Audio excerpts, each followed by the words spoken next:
हजुर ए भोला खाना बस्नुहोस् ल ल ल ल मेरो देश मलाई लाग्छ प्यारो होइन के गरेको यो सबै खाँचो छ त के गरी खानु मैले यो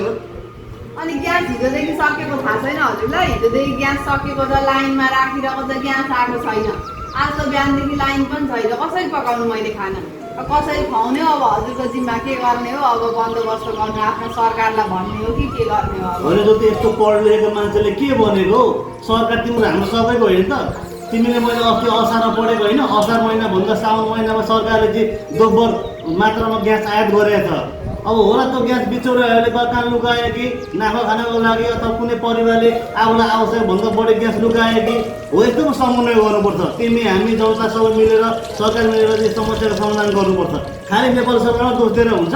परिवर्तन यसरी आउँछ यस्ता पढ लेखेको मान्छेको कुरा गर्न हुन्छ